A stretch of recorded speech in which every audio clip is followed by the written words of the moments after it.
Hello world, this is Random Fix, and today I'm going to be showing you how to change the oil on this Toyota Prius here. The procedure is the same for the old generation Priuses as well, and I'm going to show you how to reset the oil maintenance light at the end of the video. We're going to be lifting the vehicle onto these plastic ramps here, and these ramps are a lot better than the metal ones. They tend to slip a lot less, and on the bottom side they're reinforced, so that's a really great feature about those. Because the metal ones are kind of hollow right here. I don't like using them, and I've had really great luck with these over the years. Just take your time. I have one foot on the gas and one foot on the brake. And you just look, there you go. Now I set my parking brake, put the car in gear, and turn the vehicle off and pop my hood. So before you change your oil, since you got your car already racked up on the ramps or whatever contraption you're using, you want to try not to use the jack that came with the vehicle. I've had one of them collapse on me, and you want to try to use these guys right here. They call them horses, right? This is a 2-ton right here. This is what I use on my cars. And let me show you guys what I do, my little trick.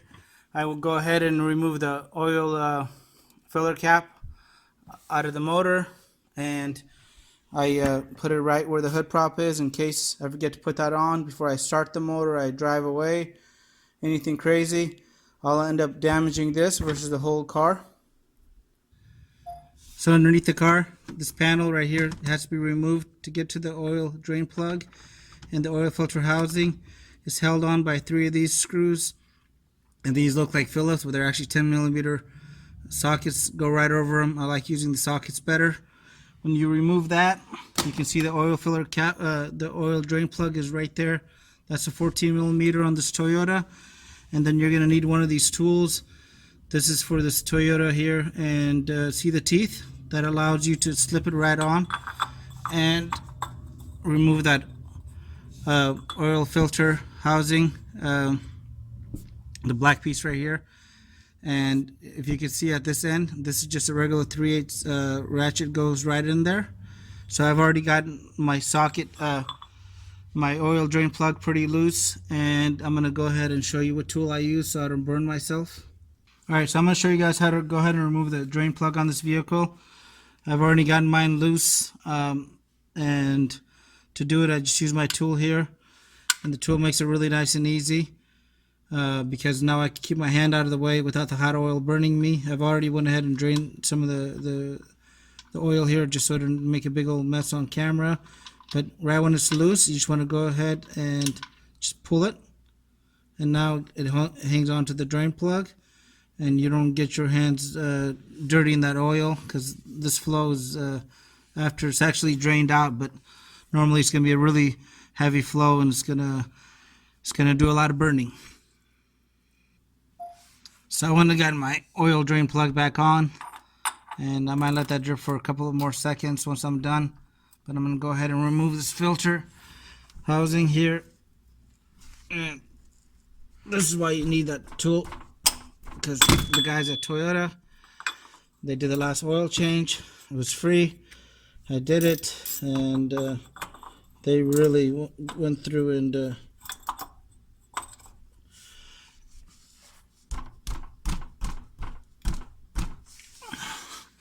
got a gut. So now I gotta break that off. Alright, so that was on there real tight. That's why I don't like taking my car down to some of these shops and stuff on there, because they love power tools. I've seen this on so tight on a I think it was a Toyota Corolla that I was working on. I couldn't get it off the breaker bar. My tool, I was using one of the flimsy ones because somebody else is already using this tool on a different car. I actually got stuck to it. So now you can just let the oil drain out slowly, or you can just go ahead and open it up a little bit more, get all the oil out. I don't mind giving it a couple of seconds to drip. Alright, it's been a couple of seconds since we let this oil drip. It doesn't seem to stop coming, but I'm going to go ahead and just drain all this out. You can see my oil filter housing here, and this is my oil filter. I'm going to go ahead and show you how to change that next. Alright, so we got the oil filter out right here. I'm going to go ahead and remove the cartridge. I already got a new oil filter. The oil filter, the new one's going to look like this. By the way, guys, I'll have a link to anything that I use in the video, any of the parts below. So what you want to make sure you do, you want to dump that oil out, and we want to go ahead and replace this rubber seal right here. And I'm going to show you why, before you put it on, what you need to do to make sure you get a nice smooth fit. Alright, so I went ahead and removed this ring right here. I'm going to go ahead and slap the new ring on here. The one thing you want to make sure when you put the new ring on is that you lubricate it. Try not to stretch this out, but you want to make sure this whole ring is lubricated. I use motor oil on both sides, and that's going to give you a really good fit. If you're watching this video and your car doesn't have anything like this cartridge, and you have an oil filler like this, what you want to do is you basically want to remove that little seal that goes between the motor and the oil filter, and you want to go ahead and cover this with oil on both sides, so that way when you spin it in place, it really gets a nice seal. You don't have to over torque it and possibly ruin the actual the rubber gasket here, or cause major damage to your motor. One thing I did want to point out on this particular vehicle, it doesn't have it, but on some of the new Toyotas they actually have a little valve right here where you can actually release some of the oil. This one does not have it. If your car has it, don't actually use it, because I've used it and it never seals properly. So just taking this out completely and popping in the new one is going to be your best remedy. So there goes my new oil filter in there. Alright, so I got my oil filter in place, got the seal replaced, got it all lubed up. One thing you want to make sure when you're putting these in, this plastic on this Toyota oil filter housing is very soft, so you want to go ahead and line that up, kind of what you see right there. Make sure all the teeth are attached, and slowly do this by hand. If you love power tools like I do, do not get tempted. It's just something you need to just take your time with. And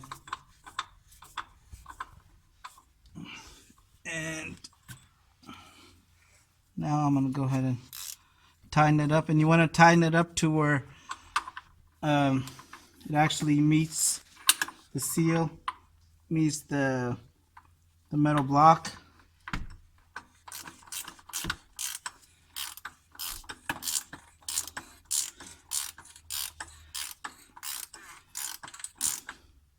Right there, there we go.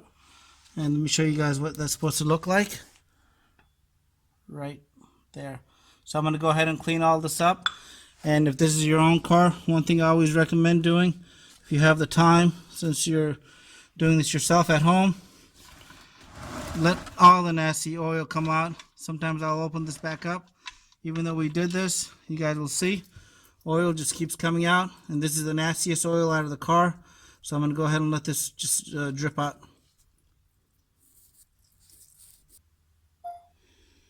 Alright guys, so it's been about 15 minutes and the oil still continues to drip. So if you guys are getting your oil done at a speedy oil change or any of those places and they're trying to get it done in 3 minutes, just wanted to kind of point that out to you guys. One thing that I like to do is when I'm putting the oil drain plug back in, mine didn't have any kind of seal, as you can see right here. There's no seal on there, so that's the way it came from Toyota. But you want to make sure to re-inspect your seal, and you want to pop that back in, and by hand. And I like to use like a 1/4 inch ratchet instead of a longer ratchet, just so I don't over torque this. This was torqued really bad when I got it, so I had to use a bigger ratchet. So I like to just put it on with this. This makes it nice and snug. I'm gonna go ahead and clean all this up, put the panels back on, and I'll see you guys on at the top of the motor. All right, so I went ahead and cleaned up everything on the bottom of the car. I put the oil plug back in. The oil filter has been changed. The housing is nice and secure, and I put the plastic trim piece back on.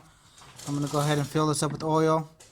And I'm going to go ahead and include the link to the AMSOIL website below in case you guys don't know how much oil your car takes. This vehicle takes 4.4 quarts of 0-20. Right, I buy my oil in bulk, and I like to use one of these big mouth oil funnels. And I'm going to go ahead and pour it in. I've already measured my oil.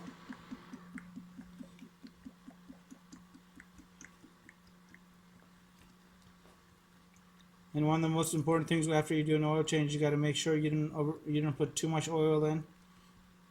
And I'm going to show you guys how to read that too.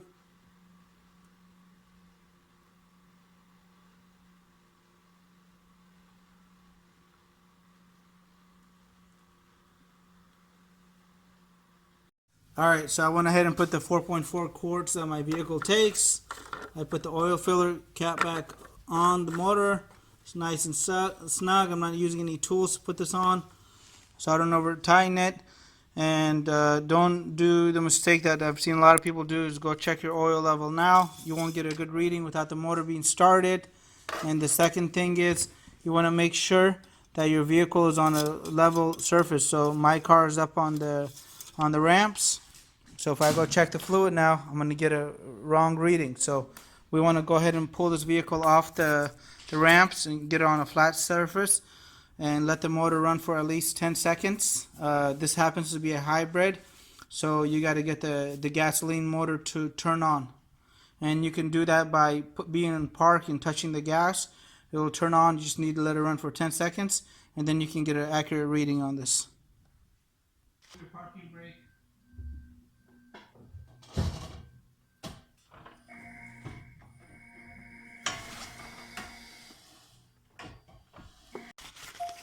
One trick that I found that works really well is when you're checking the motor oil after it's been sitting for about 5-10 minutes on level surface and the motor started after an oil change.